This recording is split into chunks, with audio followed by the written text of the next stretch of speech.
नमस्कार दोस्तों, मेरा नाम है राहुल और आप देख रहे हैं हमारा YouTube channel BEd lesson plan. तो लेसन प्लान की सीरीज में आज हम लेकर हाजिर हैं एक नया लेसन प्लान जिसका प्रकरण है देश की सुरक्षा। यह विषय नागरिक साहस से संबंधित है और कक्षा 9 के लिए उपयुक्त है।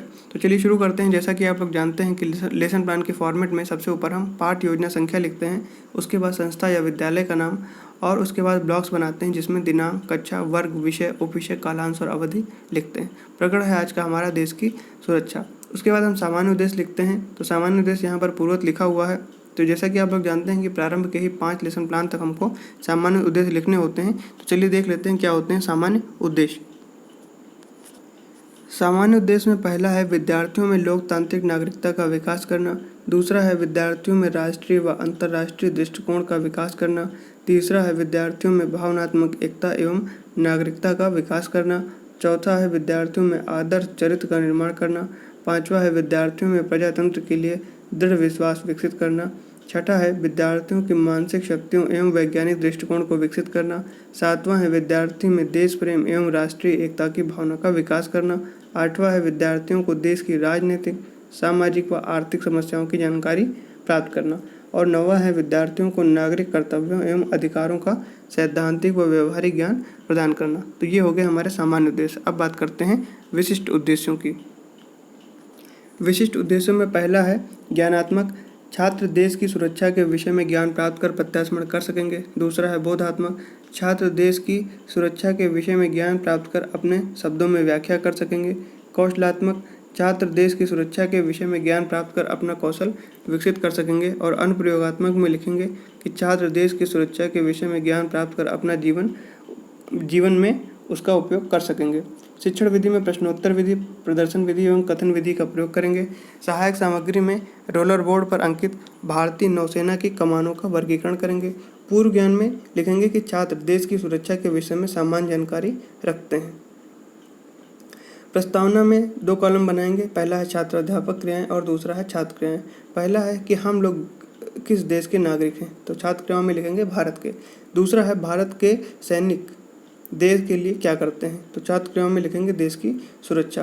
तीसरा है कि देश की सुरक्षा से आप क्या समझते हैं, तो ये समस्यात्मक प्रश्न हो जाएगा। और उद्देश्य कथन में लिखेंगे कि आज हम लोग देश की सुरक्षा के विषय में अध्ययन करेंगे। प्रस्तुतिकरण में लिखेंगे कि अध्ययन अध्यापन की सुविधा के लिए पाठ का अध्ययन 2 अनुवृत्तियों में किया जाएगा। तो प्रथम अनुवृत्ति में लिखेंगे कि देश की सुरक्षा सेना के अंग सैन्य संगठन। 3 कॉलम बनाएंगे। शिक्षण बिंदु, छात्र अध्यापक क्रियाएं, छात्र क्रियाएं। आप इस बात से कतई कंफ्यूज ना हो कि 3 कॉलम बनेंगे कि 4। श्यामपट्ट कार्य का कॉलम हर लेसन प्लान में आप बना सकते हैं, क्योंकि इसमें ज़्यादातर हम लोग व्याख्यान विधि, प्रश्नोत्तर विधि का प्रयोग करते हैं, तो श्यामपट्ट पर कुछ लिखना नहीं होता है। इसलिए लेसन प्लान आसानी से बन जाए, जगह ज़्यादा रहे, इसलिए हम यहाँ पर 1 कॉलम छोड़ देते हैं, वरना श्यामपट्ट कार्य का कॉलम हर लेसन प्लान में बनाया जा सकता है। तो शिक्षण बिंदु में लिखेंगे देश की सुरक्षा। तो प्रश्न है कि सेना को आधुनिक बनाने के लिए किसका संगठन किया गया है, तो छात्र क्रियाओं में लिखेंगे सैन्य अनुसंधान एवं प्रशिक्षण केंद्र का। छात्र अध्यापक कथन में लिखेंगे कि स्वतंत्रता के बाद देश की आज़ादी को सुरक्षित रखने के लिए आवश्यक था कि देश की सैन्य शक्ति को मजबूत किया जाए। आज़ादी के बाद पाकिस्तान द्वारा किए गए आक्रमण ने हमें और सतर्क किया, अतः सेना को आधुनिक बनाने, सैन्य बल की संख्या बढ़ाने के लिए सैन्य अनुसंधान एवं प्रशिक्षण केंद्र स्थापित किए गए। छात्र क्रियाओं में लिखेंगे कि छात्र ध्यानपूर्वक सुनेंगे। सेना के अंग, शिक्षण बिंदु में लिखेंगे सेना के अंग। तो प्रश्न है कि जो सेना आकाश मार्ग से युद्ध करती है वह कौन सी सेना कहलाती है, तो छात्र क्रियाओं में लिखेंगे कि वायुसेना। तो छात्र अध्यापक कथन में लिखेंगे कि सेना के मुख्य 3 अंग हैं, थल सेना, वायुसेना और नौसेना। छात्र क्रियाओं में लिखेंगे कि छात्र ध्यानपूर्वक सुनेंगे। अब अगला शिक्षण बिंदु में लिखेंगे सैन्य संगठन। तो प्रश्न है कि देश की वास्तविक सुरक्षा का दायित्व किस पर है, तो छात्र अध्यापक कथन में लिखेंगे कि भारतीय सेना का सर्वोच्च सेनापति कमांडर राष्ट्रपति होता है, किंतु देश की वास्तविक सुरक्षा का दायित्व मंत्रिमंडल पर होता है। मंत्रिमंडल की ओर से रक्षा संबंधी मामलों पर एक विचार समिति है जिसका अध्यक्ष प्रधानमंत्री होता है। और छात्र क्रियाओं में लिखेंगे कि छात्र ध्यानपूर्वक सुनेंगे। श्यामपट्ट सारांश में 2 कॉलम बनाएंगे, बोध प्रश्न और उत्तर। बोध प्रश्न में पहला प्रश्न है कि स्वतंत्रता के बाद किस देश ने भारत पर आक्रमण किया। उत्तर में लिखेंगे कि स्वतंत्रता के बाद पाकिस्तान ने भारत पर आक्रमण किया। अगला प्रश्न लिखेंगे कि भारतीय सेना के कितने अंग हैं, तो उत्तर में लिखेंगे कि भारतीय सेना के 3 अंग हैं। तीसरा प्रश्न है कि भारतीय सेना का सेनापति कौन होता है। उत्तर में लिखेंगे कि भारतीय सेना का सेनापति भारत का राष्ट्रपति होता है। लेखन एवं निरीक्षण कार्य में छात्र अध्यापक द्वारा छात्रों को शामपट सारांश लिखने का निर्देश देकर संपूर्ण कक्षा का निरीक्षण कार्य किया जाएगा। अद्वितीय अनुमति प्रारंभ करते हैं। ब्रैकेट में लिखेंगे सेना का मुख्यालय, सेना अध्यक्षों के नाम और सेना में महिलाओं की भागीदारी। तो 3 कॉलम बनाएंगे, शिक्षण बिंदु, छात्र अध्यापक क्रियाएं और छात्र क्रियाएं। आप यहाँ पर शामपट कार्य का भी कॉलम बना सकते हैं। शिक्षण बिंदु में लिखेंगे सेना का मुख्यालय। तो प्रश्न है कि भारतीय सेना को कितने भागों में विभाजित किया गया है। तो छात्र क्रियाओं में लिखेंगे 3 कमान में। छात्र अध्यापक कथन में लिखेंगे कि भारत की तीनों सेना का मुख्यालय नई दिल्ली में है। भारतीय थल सेना को 5 कमानों में विभाजित किया गया है। पश्चिमी कमान, पूर्वी कमान, दक्षिणी उत्तरी कमान, केंद्रीय कमान। तो भारतीय नौसेना को 3 कमानों में विभाजित किया गया है, पश्चिमी, पूर्वी और दक्षिणी कमान। भारतीय वायुसेना की 4 कमान है, पश्चिमी कमान, पूर्वी कमांड और प्रशिक्षण कमांड और रखरखाव कमांड।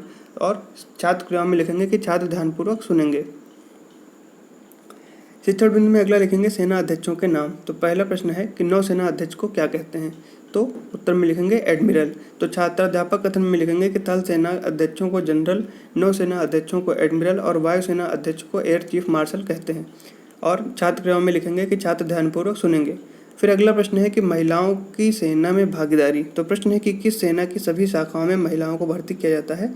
तो छात्र क्रियाओं में लिखेंगे कि छात्र संभावित उत्तर देंगे। छात्र अध्यापक कथन में कहेंगे कि भारतीय सेना में कोई भी भारतीय नागरिक भर्ती हो सकता है। महिलाओं की अल्प सेना अवधि कमीशन में भर्ती किया जाता है। नौसेना की सभी शाखाओं में और वायुसेना की सभी उड़ान व विमानिकी में महिलाओं की भागीदारी रहती है। शामपट सारांश में बोध प्रश्न और उत्तर लिखेंगे। पहला है भारतीय तीनों सेनाओं का मुख्यालय कहाँ है। उत्तर में लिखेंगे कि भारतीय तीनों सेनाओं का मुख्यालय नई दिल्ली में है।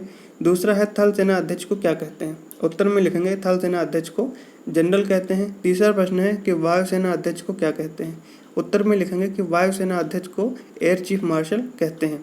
लेखन एवं निरीक्षण कार्य में छात्र अध्यापक द्वारा छात्रों को शामपट सारांश लिखने का निर्देश देकर संपूर्ण कक्षा का निरीक्षण किया जाएगा। पुनरावृत्ति प्रश्न में पहला है रक्षा संबंधी बनाई गई समिति का अध्यक्ष कौन होता है। दूसरा प्रश्न है कि प्रधानमंत्री भारतीय थल सेना को कितने भागों में विभाजित किया गया है। तीसरा प्रश्न है कि भारतीय वायुसेना को कितने भागों में विभाजित किया गया है। और अब बात करते हैं गृह कार्य की। तो कुल सभी छात्र तीनों सेनाओं के वर्गीकरण को लिखकर लाएंगे। तो यहाँ पर हमारा लेसन प्लान समाप्त होता है। आपको वीडियो कैसा लगा कमेंट करके जरूर बताइए। वीडियो को लाइक करें, चैनल को सब्सक्राइब करें और दोस्तों के साथ शेयर करना ना भूलें। धन्यवाद।